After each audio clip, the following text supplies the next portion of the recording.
कि टीचर को नॉलेज हो और नॉलेज के साथ उस नॉलेज को डिलीवर करने का आर्ट हो, प्लस तीसरी चीज़ ये है कि उसके पास ये जज्बा हो, ये जुनून है कि मुझे अपने बच्चों को कहीं पहुंचाना है, जिसको इंग्लिश में कहते हैं डेडिकेशन। ये तीनों का कॉम्बिनेशन लाखों में आपको मिलेगा। मैं इस डेडली कॉम्बिनेशन के साथ एक आदमी से मिला जिसका नाम है आनंद कुमार, जो कि सुपर 30 के ऑनर हैं। मैंने उनका जागरण के पोर्टल पे इंटरव्यू किया, 2-3 बार मैं उनसे मिला, उनकी कोचिंग में जाके मिला कि आखिर इस आदमी में क्या जज्बा और क्या जुनून है कि बिहार की धरती से ये बच्चों को आईआईटी में भेज रहा है और पूरी दुनिया इसको बुला के अवार्ड दे रहे हैं, एमआईटी में इसके लेक्चर हो रहे हैं। उनसे मुतासिर होने के बाद जब मैं मऊ में आया, स्कॉलर में मैंने पढ़ाया, पहले ही बार में अल्लाह ने बड़ी कामयाबी दी। जो स्कॉलर पब्लिक स्कूल ने 10 साल की हिस्ट्री में नहीं किया था, वो अल्लाह ने मुझसे करवाया। पहले ही साल में आया, पढ़ाया, 23 में से 19 बच्चों का सिलेक्शन हुआ, जिसमें अलीगढ़ मुस्लिम यूनिवर्सिटी के 10+2 के रिज़ल्ट की जो टॉप 10 2 पोजीशन थी वो स्कॉलर से थी, और मेरे हिसाब से ये छोटी बात नहीं है। उसके बाद मैं टाइम टू टाइम आता रहा, बहुत सारे स्कूलों में जाता रहा, लिटिल फ्लावर वगैरह में टीचर्स की ट्रेनिंग देने के लिए। तो मैं अल्लाह का बड़ा शुक्रगुज़ार हूँ कि अल्लाह ने मुझे ये हुनर दिया है कि मैं टीचर्स को ये बताना चाहता हूँ कि आपको पढ़ाना कैसे है। किताब में सब कुछ लिखा हुआ है, मगर उस सब्जेक्ट को, उस बात को अगर आप एवरीडे लाइफ से जोड़ दें तो बच्चे का मन पढ़ाई में लगेगा। मिसाल,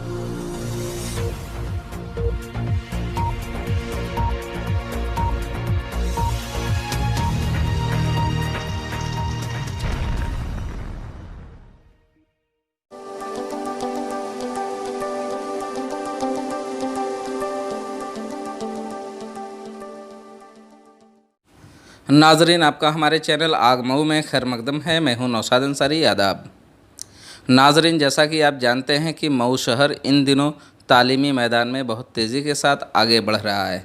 यहां के तलबा व तालबात हर शोबे में अपनी कामयाबी हासिल करके मऊ और मऊ के साथ साथ पूरे ज़िले का नाम और अपनी रियासत का भी नाम रोशन कर रहे हैं। आज जेईई क्वालिफाई करने वाले एक होनहार तालिब इल्म से, जो हस्साम फैसल के नाम से जाने जाते हैं, मऊ शहर के डोमनपुरा के रहने वाले हैं, और इन्होंने द नेशन फाउंडेशन क्लासेस जो कोचिंग है डोमनपुरा में, उससे इन्होंने तैयारी की और पहले ही अटेम्प्ट में इन्होंने क्वालिफाई किया है। आइए हम उनसे सीधे आपको रूबरू करते हैं। सबसे पहले ये बताइए कि आप कहाँ से अपनी पढ़ाई शुरू की? मैंने इसी साल इंटरमीडिएट की परीक्षा डीएवी इंटर कॉलेज से उत्तीर्ण किया हूँ। मैंने जनवरी में जेईई की परीक्षा दी थी, लेकिन मेरा वो स्कोर नहीं बन सका था, जिसकी वजह से मेरा सिलेक्शन हो सके। उसके बाद मैंने 1 मार्च को यहाँ पर the nation foundation classes Domanpura में मैंने वहाँ पे कोचिंग ज्वाइन की। 20 दिन कोचिंग ज्वाइन करने के बाद लॉकडाउन लग गया। उसके बाद फिर भी जमील सर ने ऑनलाइन क्लासेस यूट्यूब के माध्यम से इस तरह से हम लोगों की स्टडी कराई और लगातार टेस्ट करवाते रहे, जिससे बहुत फ़ायदा हुआ। मेरे कहने का मतलब, मैंने जो अभी कहा कि फर्स्ट अटेम्प्ट यानी सेकंड अटेम्प्ट है आपका, और द नेशन फाउंडेशन से पहला अटेम्प्ट है। हाँ, मैंने इससे पहले एक बार दिया था, लेकिन मेरा वो स्कोर नहीं बन सका था। ये मेरा दूसरा अटेम्प्ट था जेईई मेंस के लिए। तो जो आपने जेईई की क्वालिफाई किया है, इसको क्वालिफाई करने से पहले आपने किस सब्जेक्ट की तैयारी की और कहाँ से पढ़ाई की और किस तरीके से तैयारी की? उससे पहले मैंने डीएवी इंटर कॉलेज से इंटर किया और इंटर का ही मैंने सब कुछ पढ़ा।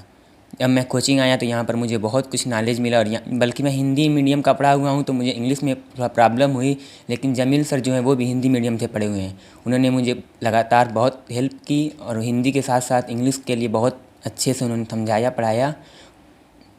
ऐसा देखा जाता है, ऐसा सुना जाता है कि कुछ लोग कहते हैं कि जो हिंदी मीडियम वाले हैं या उर्दू मीडियम वाले हैं, वो बड़ी जो कंपटीशन है उसे बीट नहीं कर सकते, लेकिन आप हिंदी मीडियम से होने के बावजूद जेईई क्वालिफाई किया है, तो आपको कैसा लग रहा है? और जो इंस्पायर होंगे आपसे बच्चे, उन्हें क्या बताना चाहेंगे?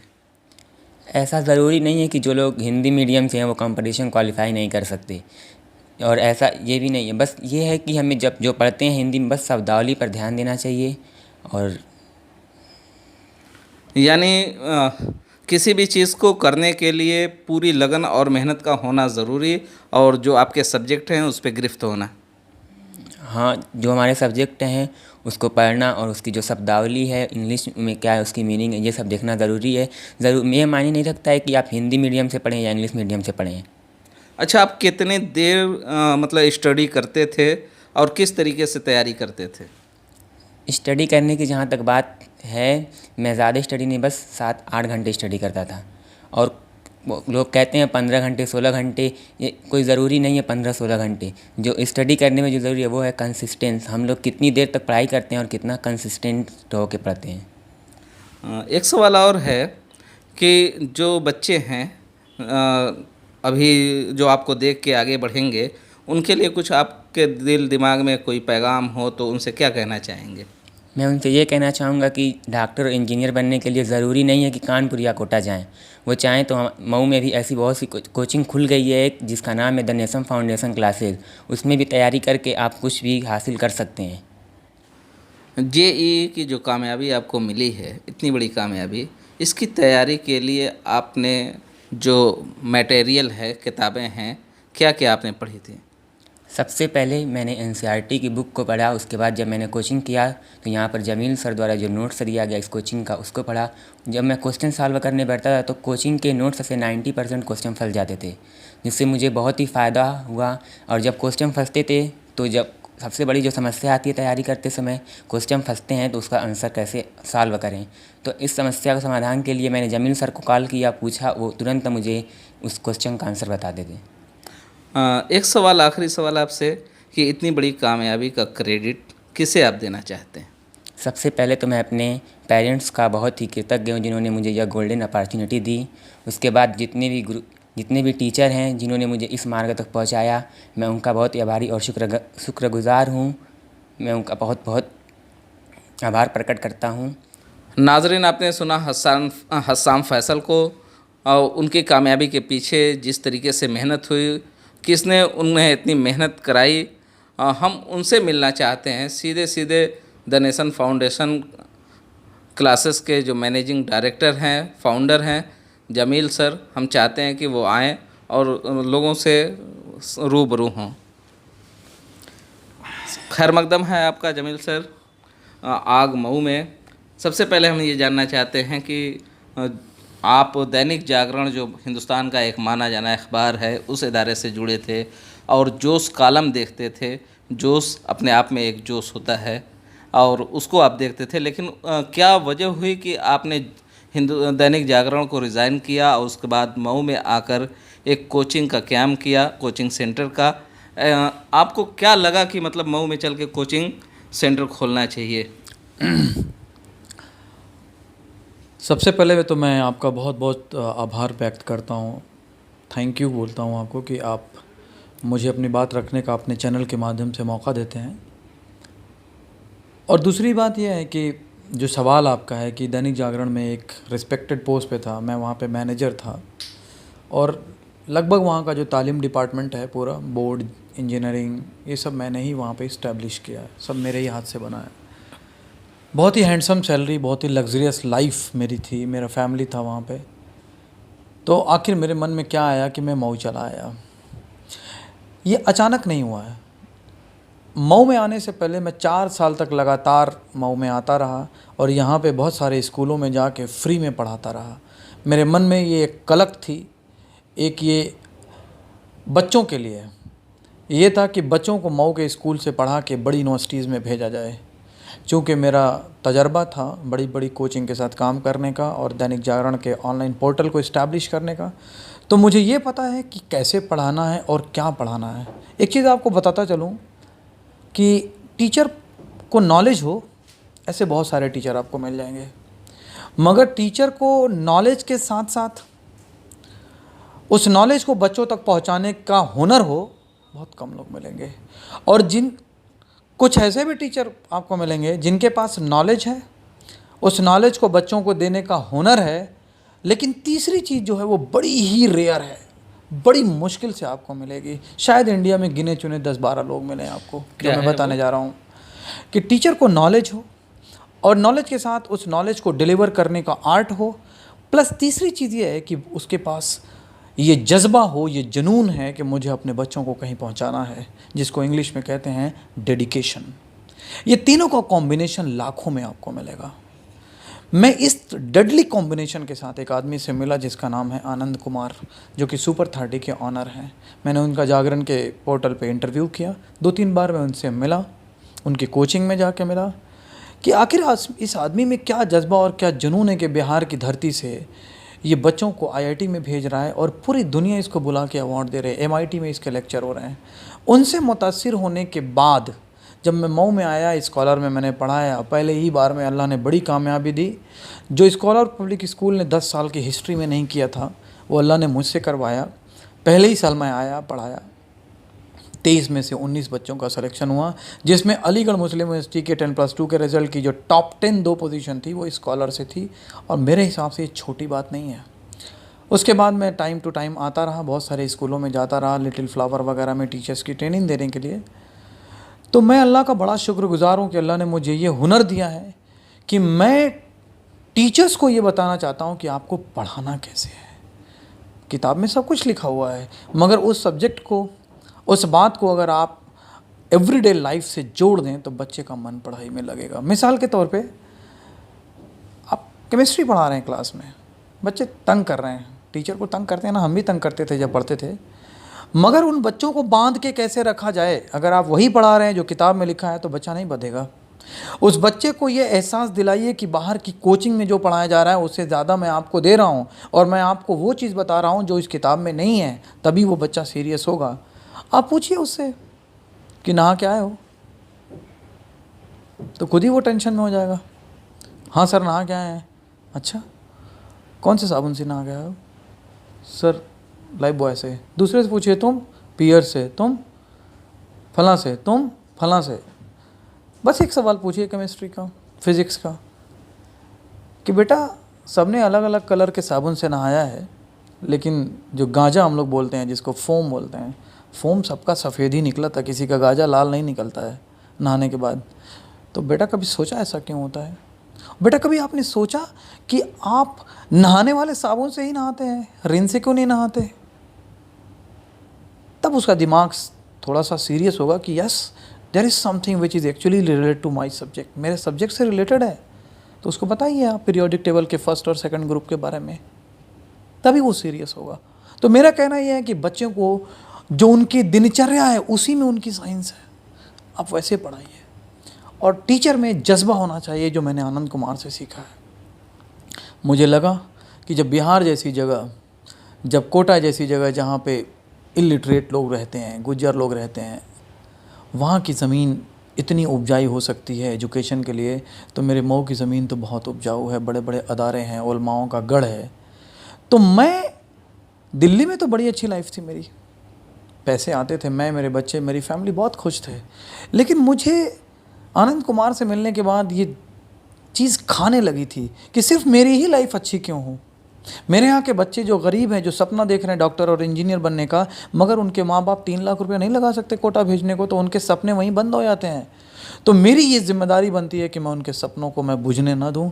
मेरे अंदर वो लियाकत है, मैं जाऊँगा मऊ में, कोचिंग कायम करूँगा, पेड़ लगाऊँगा मैं, और पेड़ तो धीरे धीरे बड़ा होता है नौशाद भाई।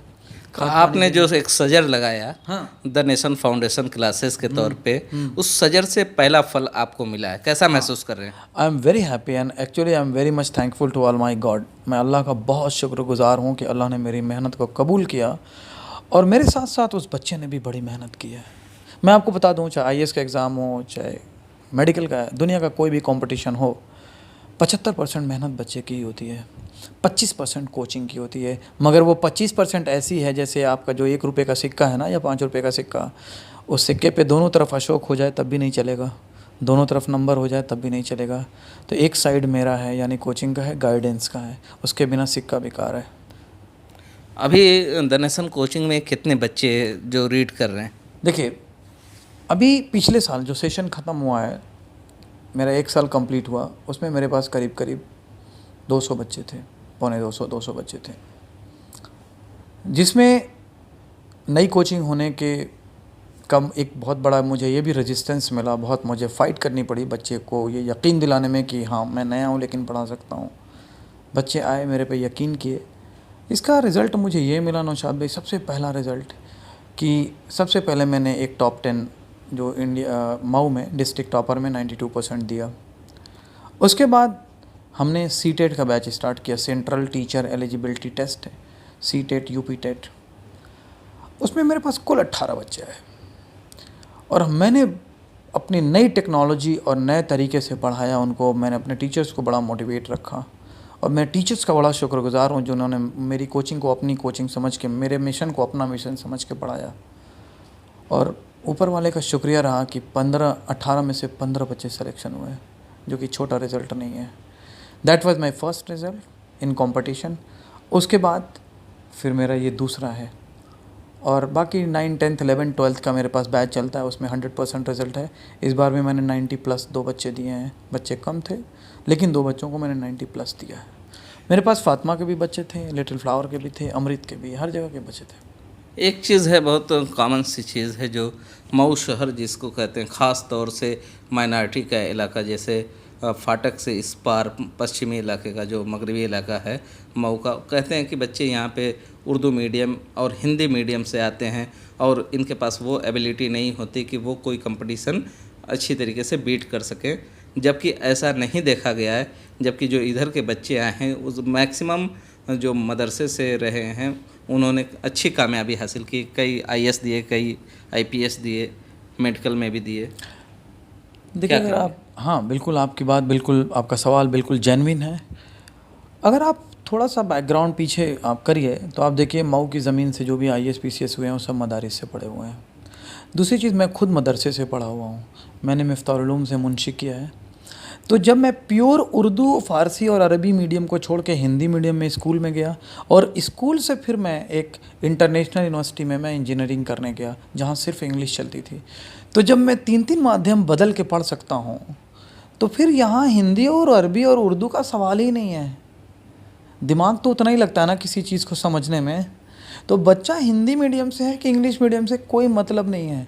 हाँ, बच्चा अगर हिंदी मीडियम से है तो शुरुआत में उसको कोचिंग में ये दिक्कत होगी कि जब हम त्रिभुज को ट्रायंगल बोलेंगे, जब हम जाविया को एंगल बोलेंगे, जब हम जो है मुसल्लस बोलेंगे त्रिभुज को, ये सब चीज़ें जब हम बोलेंगे तो शुरू में उसको दिक्कत होगी हिंदी इंग्लिश में। लेकिन वो दिक्कत कितने दिन है, घूम फिर तो वही बात होनी है ना, समझ जाएगा 1-1.25 महीने में। उसके बाद तो उसको पकड़ना ही पकड़ना है। और मैंने जो आपसे कहा था, हम बच्चे को इसलिए नहीं पढ़ाते क्योंकि वो कुछ हमें महीना देता है और इसलिए उसके एवज़ में हम उसको 1 घंटा पढ़ाएंगे, नहीं नहीं नहीं। मेरा जुनून है, मेरा पैशन है कि मेरे स्टूडेंट को इस बार मुझे सेलेक्ट करवाना है और यही जुनून और पैशन किसी को कामयाबी देता है। पागलपन की हद को क्रॉस करिए तब सक्सेस मिलेगी। दुनिया में जितने लोग साइंटिस्ट हुए हैं उनको लगभग सबको दुनिया ने पागल कहा था और वो पागलपन मैं लेके आया हूँ। एक चीज़ और हम आपसे ये जानना चाहते हैं कि जैसे ये बच्चा निकला है JEE, तो अब इसको देख के यहाँ के लोगों में एक और हौसला बढ़ेगा। तो जो नए बच्चे हैं जो अभी तैयारी कर रहे हैं, उनके पेरेंट्स से कुछ पैगाम देना चाहेंगे? उनके पेरेंट्स को मैं यही पैगाम देना चाहूँगा कि आप अगर 10th में आपका बच्चा है ना, 9th में, तभी से आप ये डिसाइड कर लीजिए कि अपने बच्चे से कहिए कि वो अपना मुस्तकबिल डिसाइड कर ले कि उसको जाना किधर है। क्योंकि अगर डिसाइड नहीं है, 12th के बाद वो डिसाइड करता है ना, तो फिर 9, 10, 11, 12 में जो पढ़ा है ना, वो चीज़ें फिर हमें पढ़ानी पड़ती है, वही टाइम लेती है सक्सेस पाने में। बहुत कहे ना 3 साल लग गया, 4 साल लग गया। तो मैं ये पैगाम देना चाहूँगा कि हाई स्कूल से ही, 9th से ही अपना क्लियर आप कर लें कि आपको क्या बनना है, डॉक्टर बनना है, इंजीनियर बनना है, जो भी बनना है। और दूसरा पैगाम ये देना चाहूँगा कि मेरे पे भरोसा करिए। अगर मैं इतनी बड़ी चीज़ छोड़ के आया हूँ तो मैं आपके 1000 और 500 महीने के लिए यहाँ नहीं आया हूँ। मैं आपको शुरू में मैंने ये नहीं बोला था कि आप मेरे पे भरोसा करिए। मैंने पढ़ाया और कामयाबी मिली है, ऊपर वाले का शुक्रगुजार हूँ। आपको नहीं ज़रूरत है 33-35 हज़ार रुपये महीना खर्च करने की, जब आपको ये वही फैसिलिटी यहाँ मिलेगी। तो आप मेरे कोचिंग में अपने बच्चों को भेजिए। और बीच में ये भी नहीं कहता कि आपका बच्चा आएगा तो एकदम धुआंधार खूब बढ़िया चलेगा, बीच में नीचा ऊँचा भी होगा। एक किचन में बर्तन टकराते हैं तो हम बर्तन फेंकते हैं क्या, फिर से संभाल के रखते हैं ना। तो हम फिर से संभालेंगे अपने को, फिर से पढ़ाएंगे। ज़रूरत पड़ेगी तो आपका बच्चा टिफ़िन लेके आएगा मेरी कोचिंग में, सुबह आएगा शाम को जाएगा। लेकिन मेरा एक ही गोल है कि उसे सेलेक्ट करवाना है तो करवाना है। नाजरीन, आप सुन रहे थे जमील अहमद साहब को। इनका एक सीधा सा जुमला है, ये कह रहे हैं कि आप मेरे पे एतमाद रखिए, एतमाद की बिल्डिंग को हाई रखिए और इंशाअल्लाह रिज़ल्ट बेहतर होगा।